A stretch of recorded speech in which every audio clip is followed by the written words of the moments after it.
Minhas queridas, meus prezados, o meu abraço.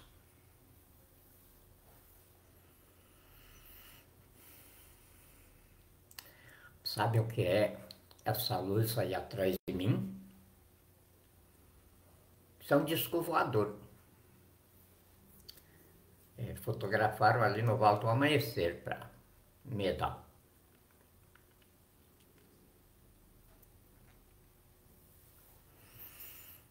É dos menorzinhos. Tem naves enormes, naves gigantescas.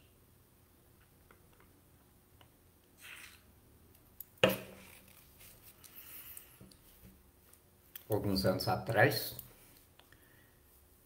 quando me falavam nessas coisas, eu me sentia tão ofendido que saía de perto da pessoa. Uma vez ofendi um amigo, porque veio com uma história de disco voador para mim e querendo me convencer da coisa.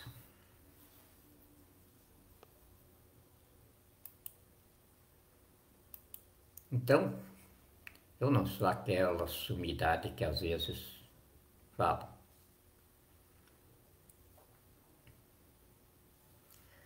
Tenho meu passado de ignorância extrema, burrice. E agora está aí.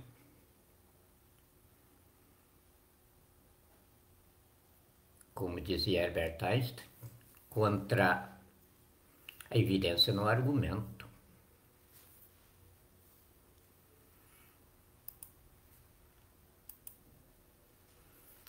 E quando nem se falava em física quântica, Zanatron, que comanda essa missão aí, me ensinou isso, um curso de 3 anos, dentro da minha casa mesmo. Foi quando eu comecei a ter contato com a coisa, porque apareceu aquela imagem dentro da minha casa, no cômodo onde eu tinha instalado a pirâmide que o querido Walter, lá de Curitiba, tinha me dado. E quando eu precisava saber das coisas para bem governar o estado do Mato Grosso do Sul, com o meu querido e saudoso Dr. Pedro Pedrociano. Certamente Deus o ocupou lá no céu, senão ele estaria comigo, enfrentando esta batalha, porque o grande sonho dele era um dia participar do governo federal.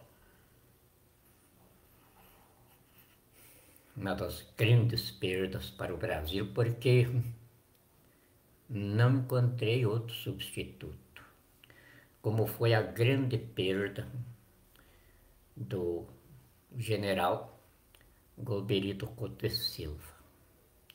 Nem nas Forças Armadas e nem no seio da nação em qualquer grau que a gente considere, eu não encontrei substituto para ele. Mas Deus sabe o que faz. Fiquei sozinho.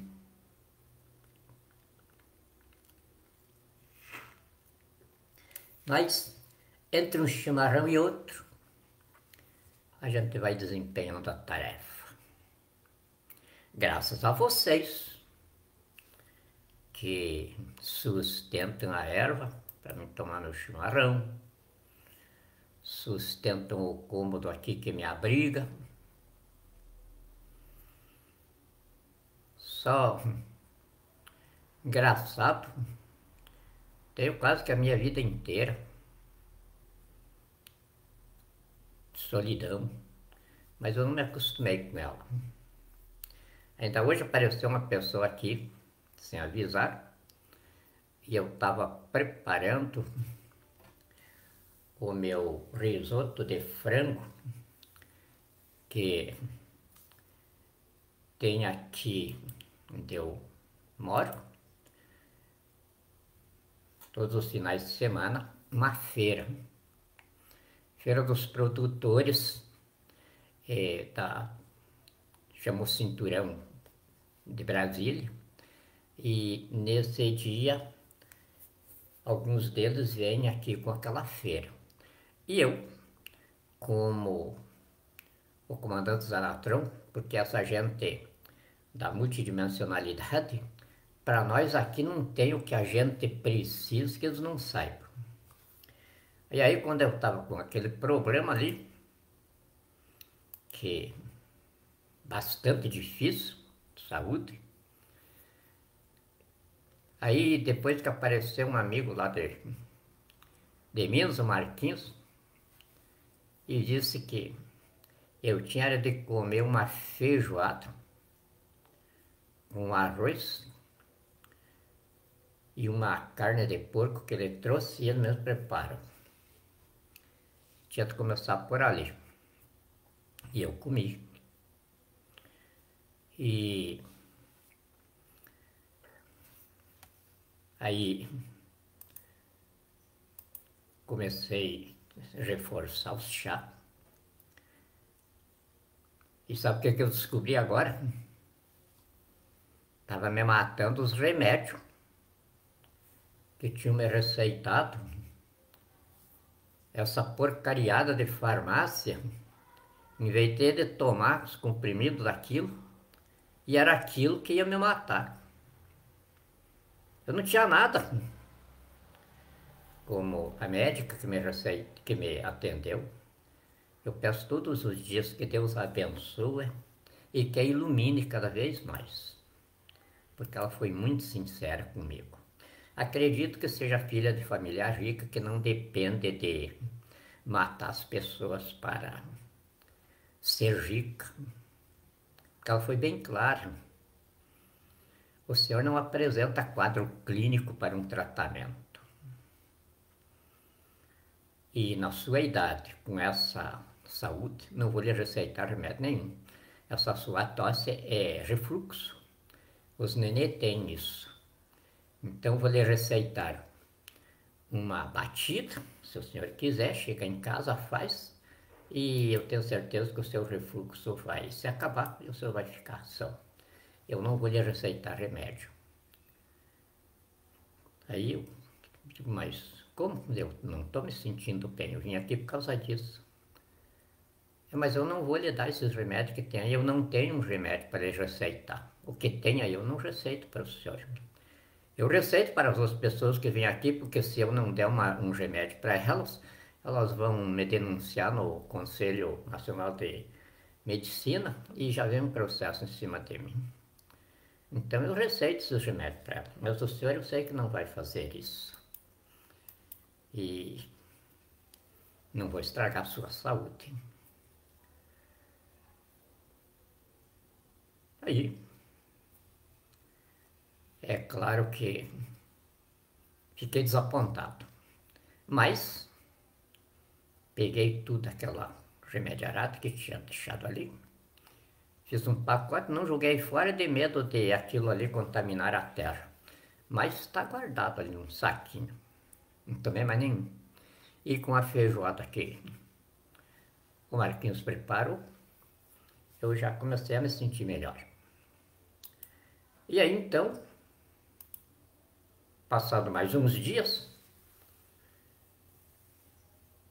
o diabo me deu outro chute na canela, e daí eu estava passando na farmácia, o farmacêutico disse, não, se o senhor vai ali no posto, que isso aí eles atendem melhor do que eu aqui. Daí eu fui lá. Por sinal, fui muito bem atendido. Deus abençoe aquele pessoal tudo ali. posto de saúde, me arrepia quando eu falo, porque em todos os que eu passei para ver as piores cenas humanas, gente morrendo e ninguém se preocupando com os que estavam morrendo ali. Mas encontrei um lugar que me decepcionou pelo atendimento que tive e o atendimento que eu testemunhei com as outras pessoas enquanto estive ali. Mesmo no inferno, a gente encontra algum refúgio assim, escondido. E eu estava bem escondido ali. Fiz amizade com o médico que me atendeu. E aí, conversando sobre isso, ele também me disse a mesma coisa. Eu pedi se ele não tinha um remedinho ali, o negocinho eu estava sentindo. Ele disse, não, não tenho. Eu não, mesmo que o senhor precisasse de medicamento, eu não ia lhe receitar. Falei, por quê? Porque o senhor com 80 anos, com esse vigor, qual é o médico que vai querer estragar? E diz, pelo menos, médico do meu grau profissional. Então foram dois. E aí, eu disse, pois é, eu dou razão para o senhor, porque esses tempos me compraram uns remédios ali, eu tomei uns negócios, ele estava me matando. E eu fui ver a bula nos jornais, quase o tamanho do Estadão São Paulo. Então tinha ali a indicação. Compraram para mim pela indicação. Mas depois aquele jornal enorme estava tudo de aconselhamento para não tomar. A quantia de coisa que fazia mal. Então não tem jeito de acionar os bandidos, porque eles dizem, eu fui procurar saber depois, e era isso.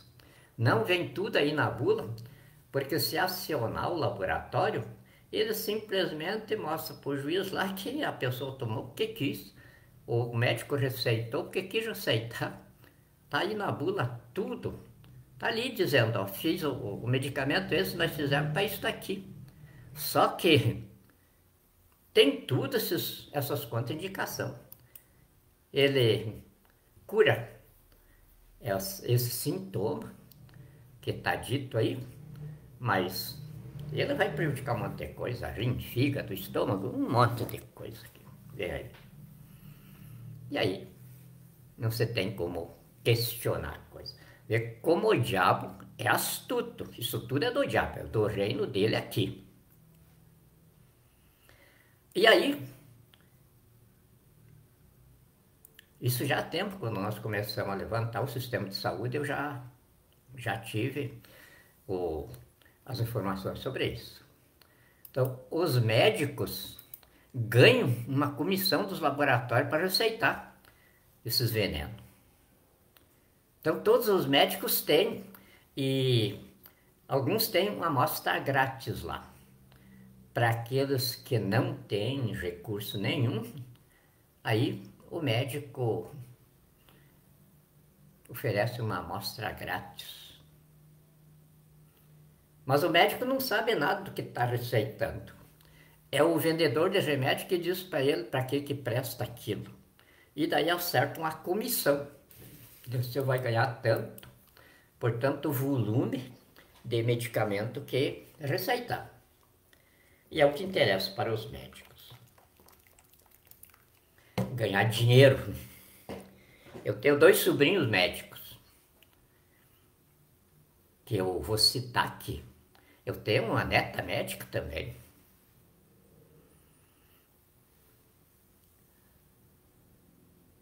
Eu vou citar os meus sobrinhos porque, além de médico, os 2 são docentes numa faculdade de medicina. Imagine os médicos que eles formam. Fizeram uma fortuna tão grande e tão diabólica que o próprio filho deles não quis ser médico.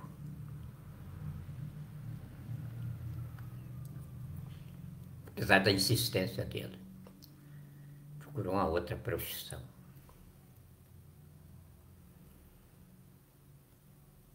Eles viajam 2, 3 vezes por ano para o mundo afora, para gastar o dinheiro.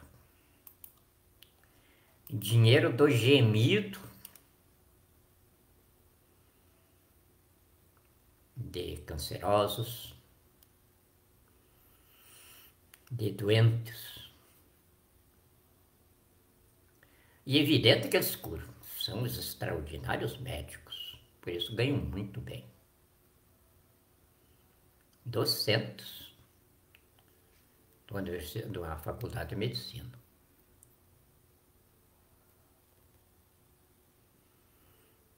Aí, o tio deles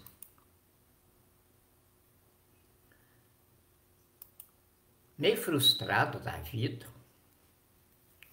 o intelectual. Mas o intelectual tem disso, quando ele tem alguma frustração, ele se torna uma criatura frágil, que aconteceu com o meu sobrinho. 54 anos, a bebida começou a prejudicar o do coração. E aí ele morreu porque não tinha dinheiro para comprar o medicamento com o qual ele se mantinha. E os sobrinhos deram muito mais importância às suas viagens para o exterior, ao seu staff social, de mansões, de carrões, de luxo,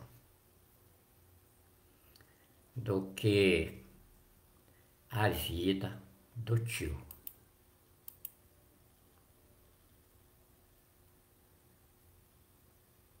E nisso eu aponto a própria irmã.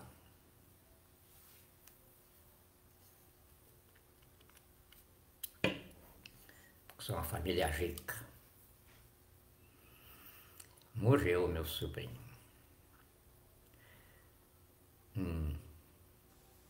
Senhor administrador de empresas, um grande profissional, que até um governador de estado que fez muito sucesso na administração foi pela assessoria dele.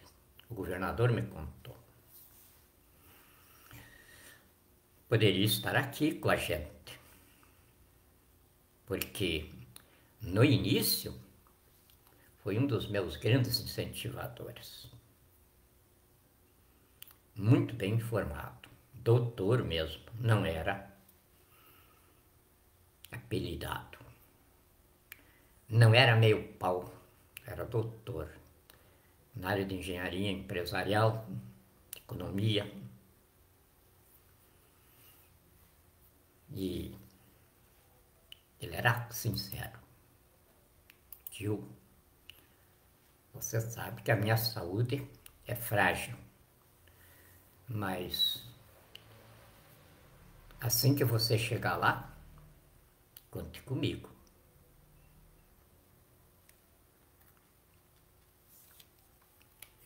Os sobrinhos médicos sofriam do coração. E um deles é cardiologista.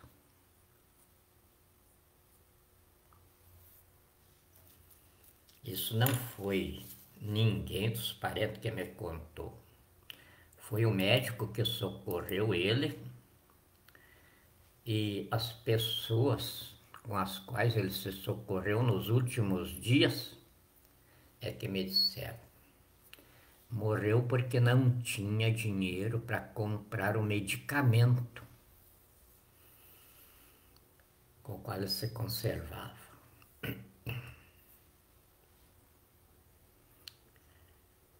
Frustração de família, frustração com esposa, frustração com filho, levou ele a isso. claro, era desprovido de espiritualidade. Porque se tivesse um espírito forte nele, ele não teria chegado a esse estado de depressão. Mas o que eu vou dizer se hoje 88,9% da população brasileira está doente e a causa da doença é o estresse, a depressão e o medo. Os hospitais estão cheios, mas não é pelo vírus coronavírus que inventaram. Essa é uma mentira. Os hospitais estão cheios porque 88,9% da população brasileira está estressada, apavorada, depressiva e com medo extremo, desempregado, numa economia falida, com o país reduzido ao seu tamanho econômico de 1940, quando a sua população era 78 milhões de pessoas. Imagine agora, o país de 1940 suprir 210 milhões de pessoas. 66 milhões e 400 mil, por conseguinte, que as estatísticas do Bolsonaro apresentam como desprovidas de cobertura econômica de sobrevivência, não é desproporcional ao país falido. Em 85, quando nós entregamos o Brasil para os políticos, ele era a 7ª maior economia do mundo, a economia do milagre, o milagre econômico.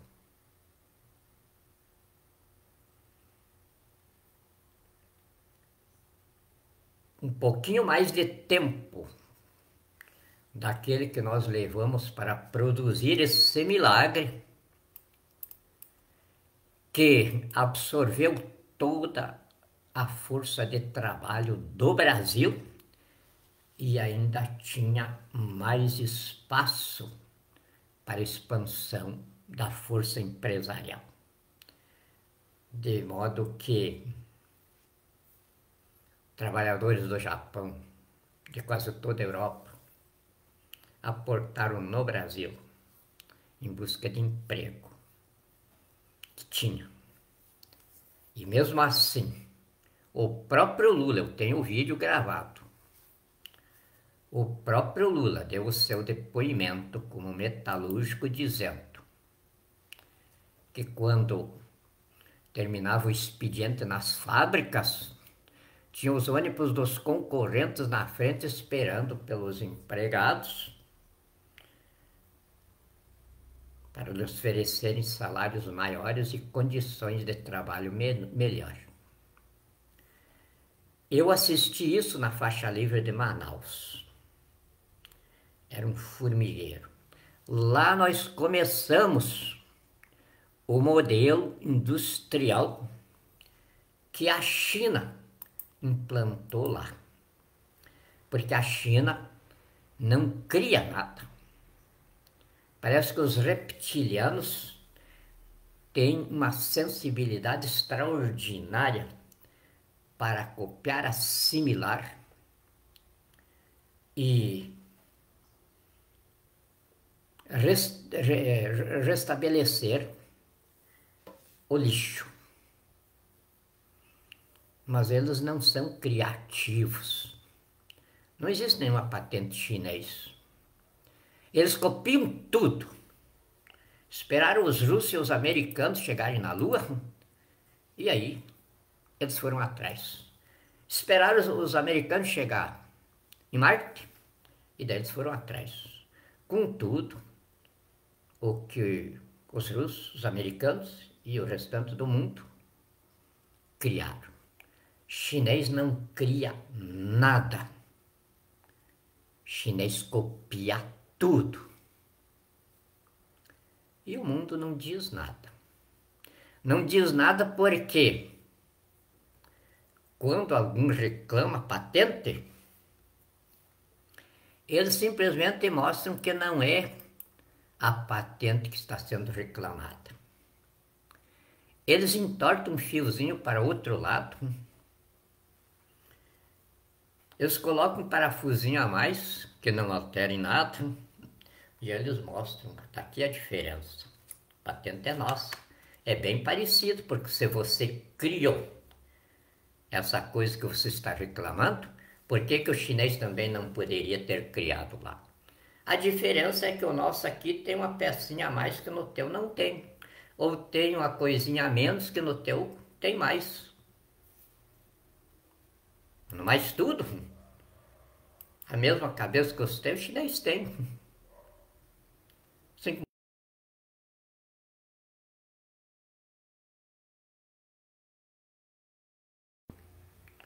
O que o mundo criou lá para dentro. E vem agora na cabeça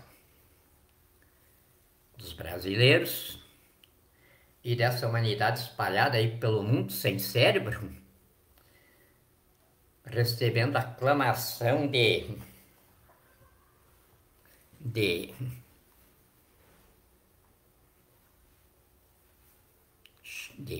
China cria tudo. A China é a suprema potência econômica do mundo. Uma mentira muito maior do que a própria China. Uma mentira muito mais diabólica do que a mentira do coronavírus. Então a China só mente. E aí então restam identificados pelo modo como Jesus nos ensinou a identificar os demônios. O diabo é mentiroso e pai da mentira. Os chineses são mentirosos e pais da mentira. O que você tem dentro da tua casa hoje que não seja fabricado na China? E o que é que vem da China que não seja lixo? Lixo do pior lixo que você imagina, a partir do próprio chinês, que é um lixo.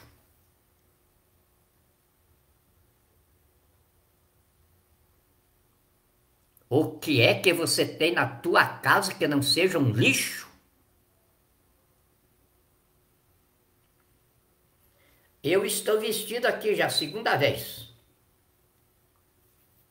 Porque, como diz o ditado popular,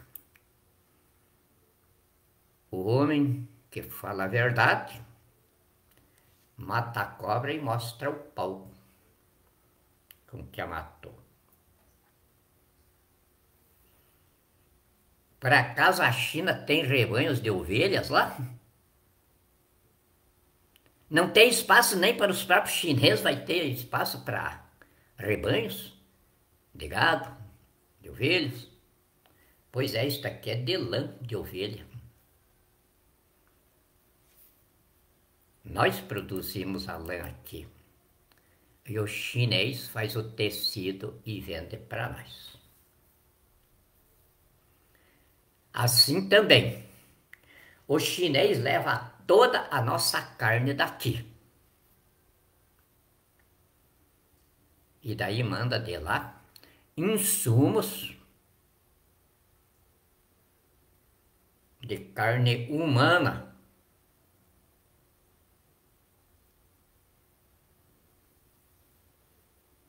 Em pó. E aí você vai lá no mercado, compra a tua mortadela de frango, sem olhar que está escrito ali. Mortadela, sabor frango. Mortadela, sabor peito de frango. Sabor peito de peru. Mas se é o sabor, o que você está levando para comer?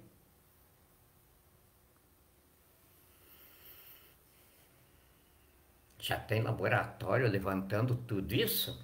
E as primeiras análises, carne humana.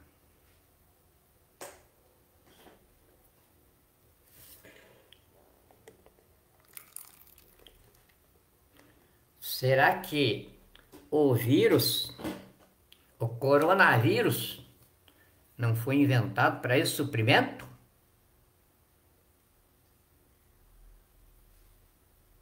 Ou me mostrem em que cemitério estão esses defuntos, pela quantia que eles dizem que morrem, e as estatísticas que eu tenho aqui, está dentro do índice de mortes que o Brasil vem sofrendo desde 2003 para cá, quando o banditismo terrorista assumiu o poder.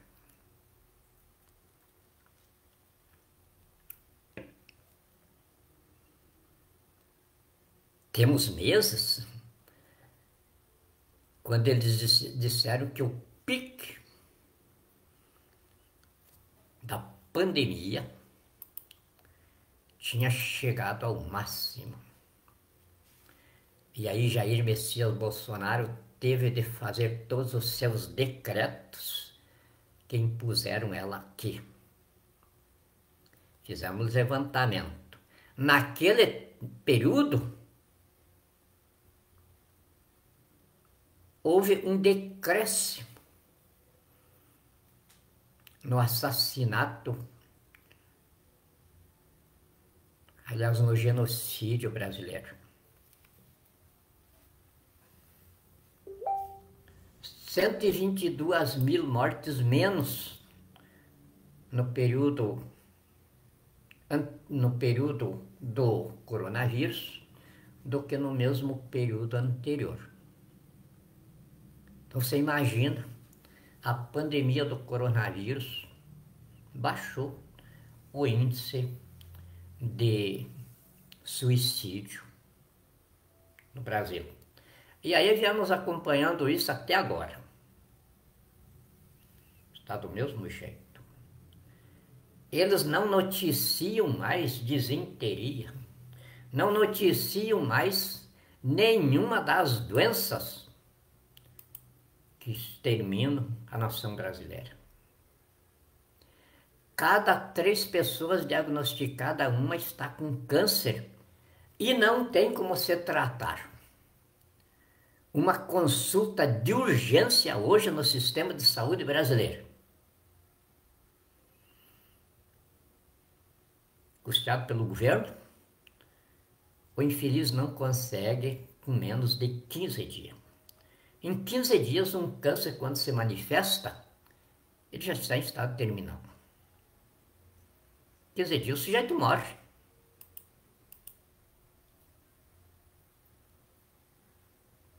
A área de saúde particular e dos planos de saúde também estão tão sobrecarregados que o mínimo para uma consulta de urgência é 8 dias.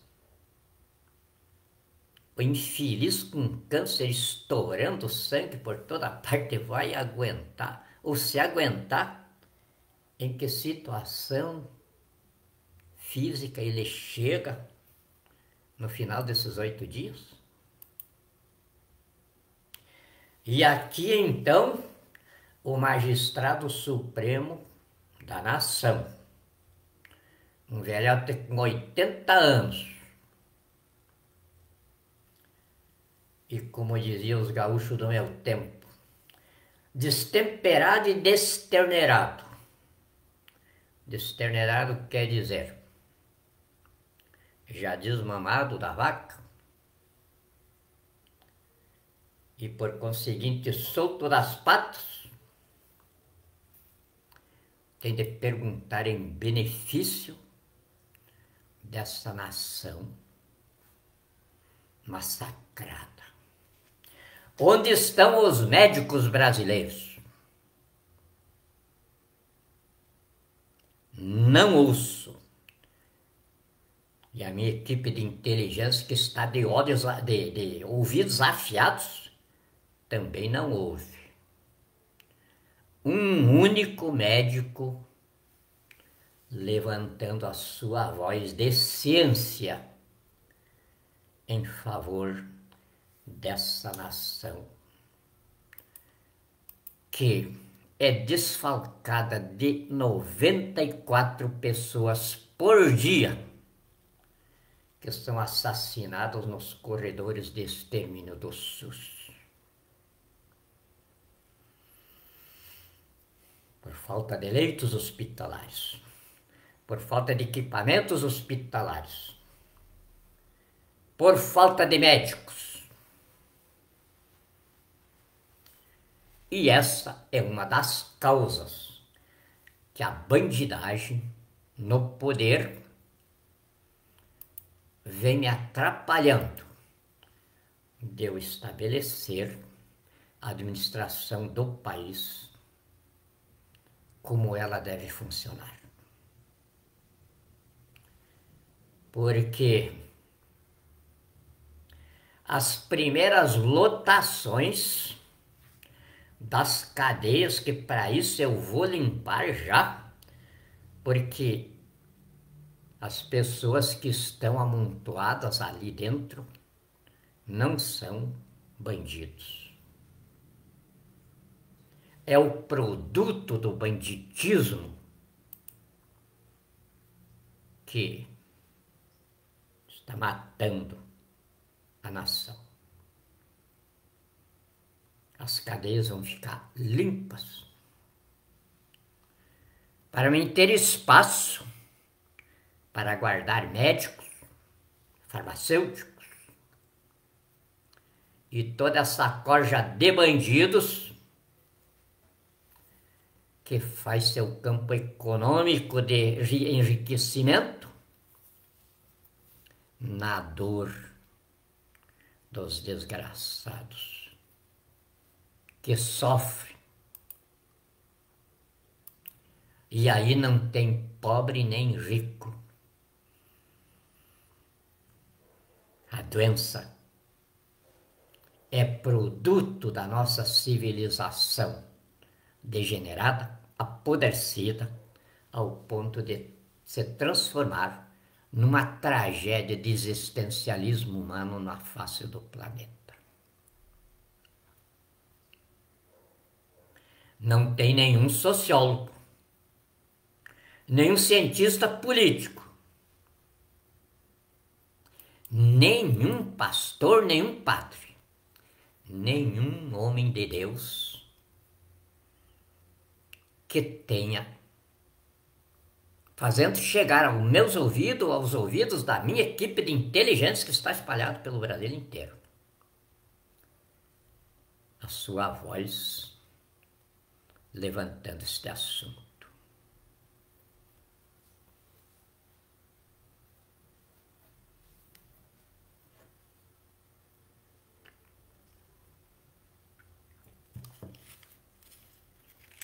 Então, o que está sobrando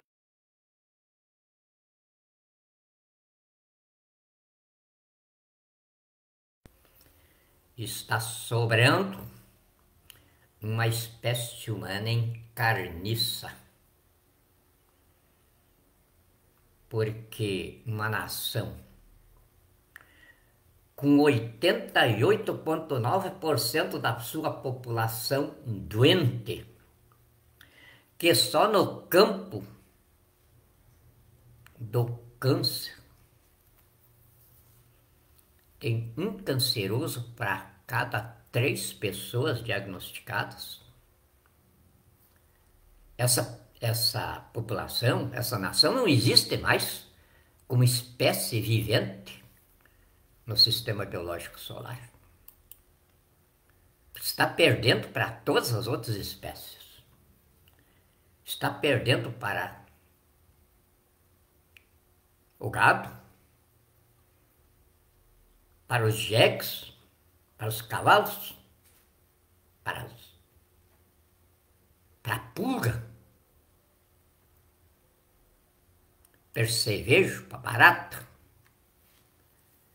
que não obstante a carga de veneno, elas procriam o suficiente para não desaparecerem. Desaparecem as espécies que o homem, essa espécie que está aí, provando que colhemos a lavoura que plantamos, está colhendo o seu ataque à vida, na qual ela é apenas um elemento, uma espécie, entre milhões, que ela ataca para destruir. Ou quem me prova que a espécie humana é melhor do que uma minhoca? Quem me prova que a espécie humana é mais interessante para o sistema biológico solar do que a barata?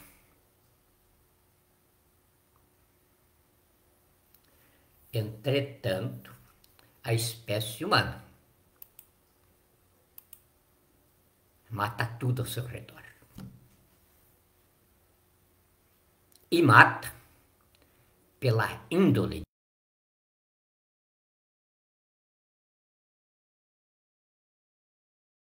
desta, provando que Deus não é a minhoca, não é a pulga, não é a barata,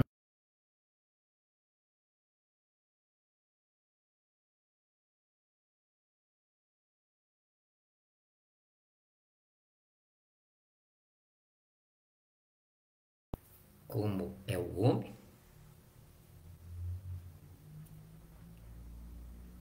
ou de onde o sistema biológico solar se supre dos DNAs, cuja leitura ele cria as respectivas formas físicas e as respectivas espécies. Minhas queridas, meus prezados, eu poderia ir mais a fundo, poderia fazer uma expansão de consciência ainda maior. Mas eu não estou aqui como vosso mestre e nem como vosso educador de conduta e muito menos como homem de Deus. E estou aqui porque, como requisitado por Deus, nas suas falanges de construtores dos mundos, aceitei a missão de ser o vosso babá.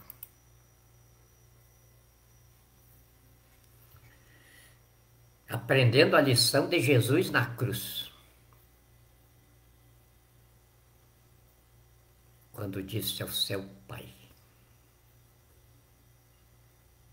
o a si mesmo, eles são tão engraçadinhos. Como eu não vi isso antes, só percebi agora, depois que lá na frente do tribunal de Pilatos eles gritavam para Pilatos me crucificar. E eu ficava pensando como poderiam fazer isso. Até aqueles que eu recobrei a visão,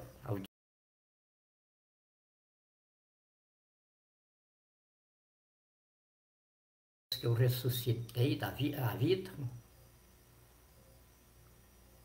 agora que eu entendi. Aqui ao pé da minha cruz, estão gritando com o mesmo vigor que gritavam para Pilatos me crucificar.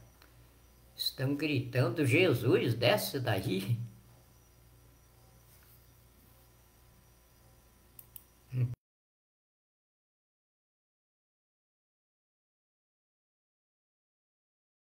De crianças sapecas. Deu na cabecinha deles que se me levassem ao tribunal de Pilatos e Pilatos quisesse me crucificar, eu começava a matar os romanos ali dentro mesmo. Como isso não acontecia, eles se empenharam contra Pilatos, que queria me soltar, e gritavam que ele me crucificasse. Senão eles iam denunciar que Pilatos traiu César. E Pilatos, covarde, como covardes são todos os juízes, covardes. Isso não sou eu que digo, é a Corregedoria Nacional de Justiça que disse, pela corregedora Eliana Calmon. Vagabundo se impõe pela intimidação na mercadejação forense de sentenças. Bandidos se escondem atrás da toga. E o que são essas espécies senão covardes? Ou alguém dessa casta se levantou contra a Corregedoria Nacional de Justiça? Alguém disse que a Corregedora Nacional de Justiça, ministra Eliana Calmon, só podia ser uma mulher para dizer isso? Os nossos homens, os de expressão mais máscula, a gente imagina que estejam nos quartéis. E lá foi um major da área de inteligência militar que me disse: doutor, aqui de dia é verde oliva, de noite é rosa-choque. O que se espera do resto? É por isso que as mulheres, então, não estão querendo mais a companhia de homens. E aí tá aí, casando homem com homem, que não são nada mesmo, o homem não sendo homem, o que ele é? Uma anomalia da natureza. E uma anomalia é uma anomalia.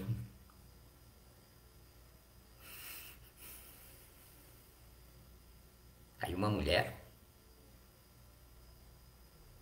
que é a deusa da criação, porque é a fonte da vida, e nem precisa de homem para procriar.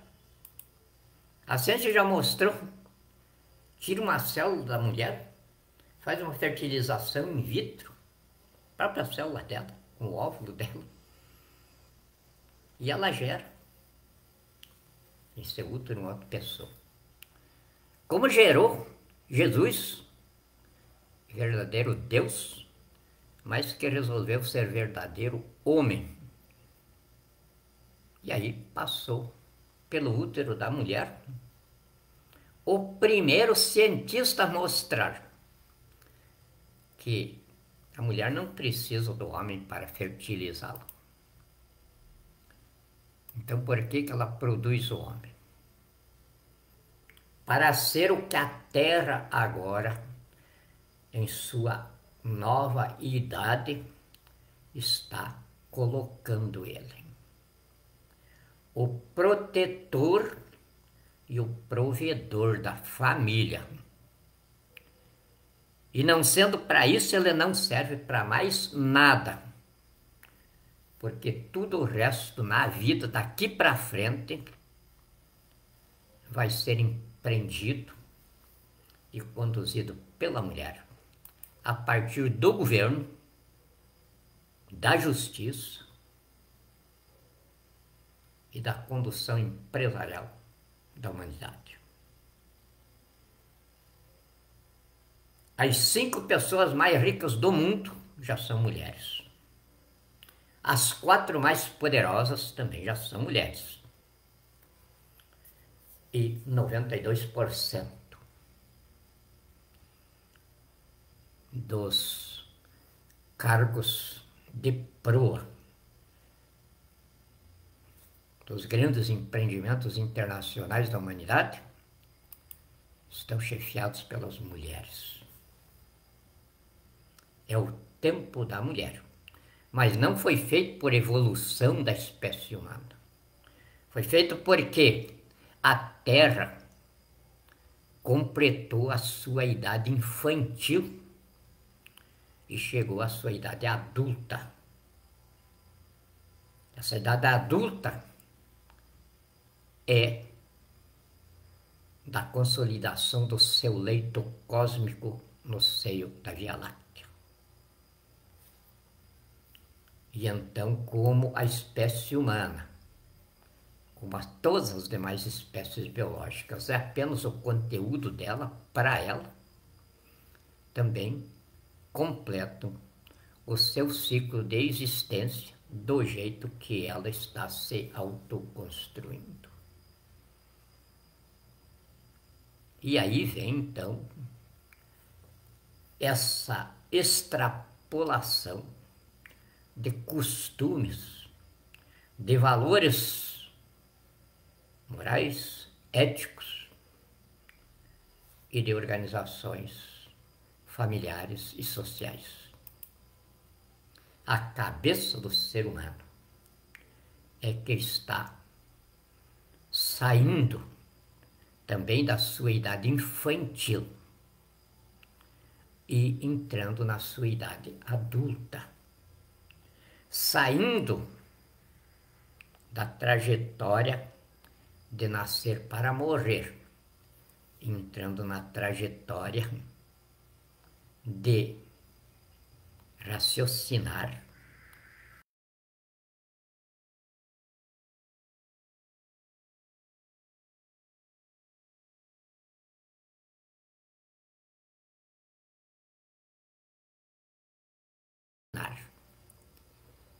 e aí nos deu a grande e derradeira lição da cruz, que para mim é a maior de todas elas.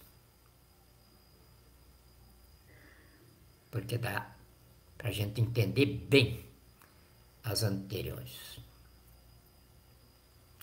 Quando ao lavar os pés dos seus discípulos, ele disse: aquele que quiser ser o vosso chefe, seja o servidor de todos.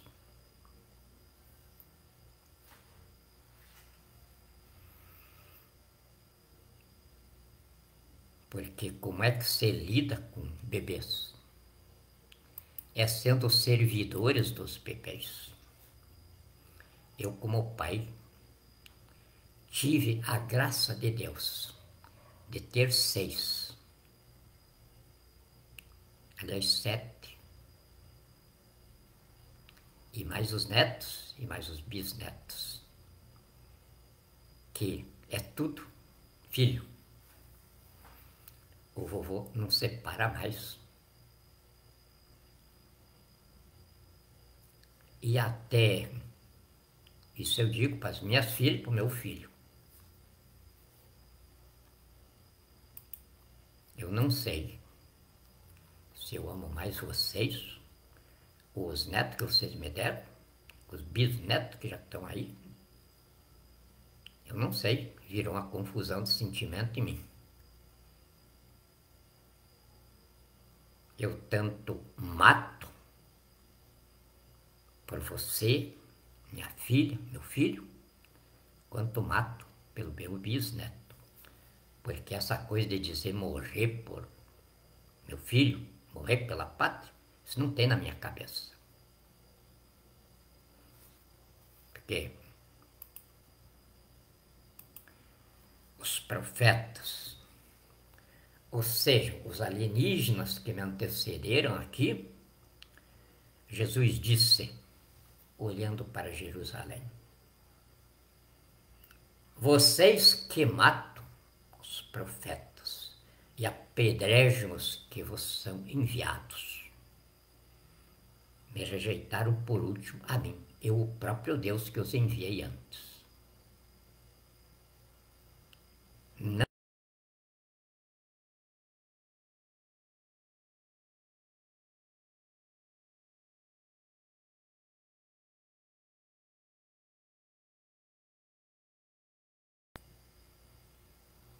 que não seja destruído. E nada dessa geração que persista. E é.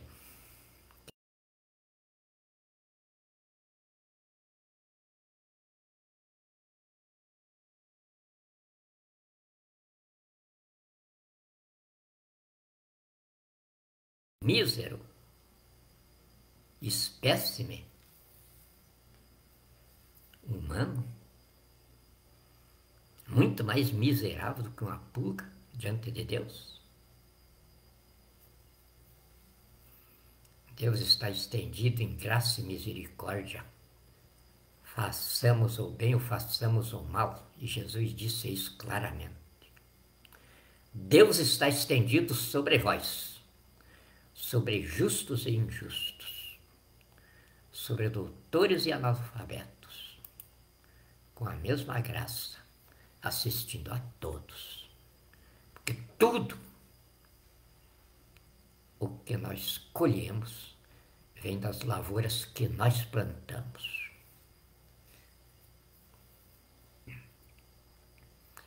Tanto em nossa totalidade física, quanto em nossa unidade individual.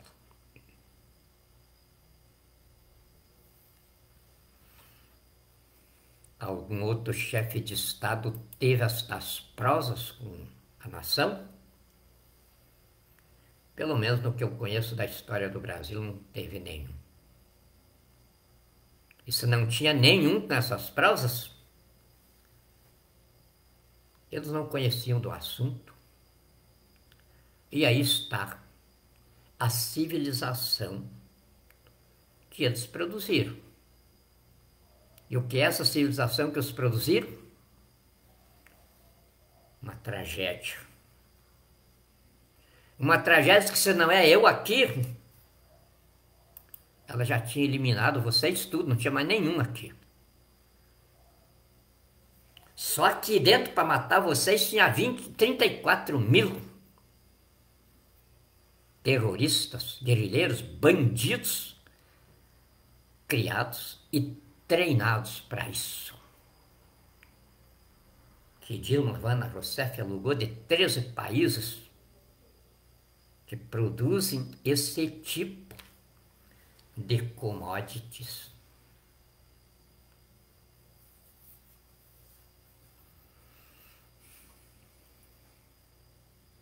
Verdadeiras feras. mas faltava miolo. E aí é claro que eles sumiram diante da gente.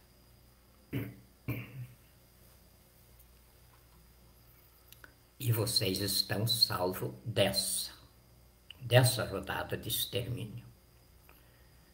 Mas não estão totalmente salvos da que se gerou por causa dessa que o diabo perdeu.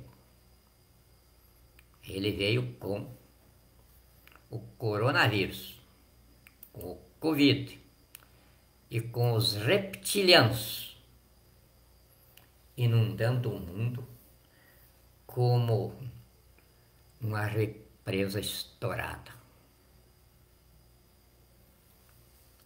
E aí, se não fosse nós também, vocês já eram escravos dos chineses. Ou seja, já estavam comendo carne humana em pó. Mortandela com sabor de frango.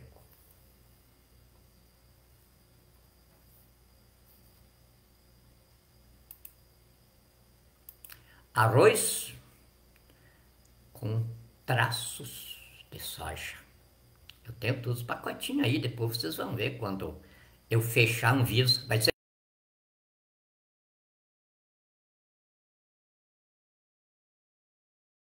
asiáticos, cadê? E vão ter uma população muito grande lá dentro. Médicos, bioquímicos, farmacêuticos, nutricionistas, produtores de alimentos industrializados,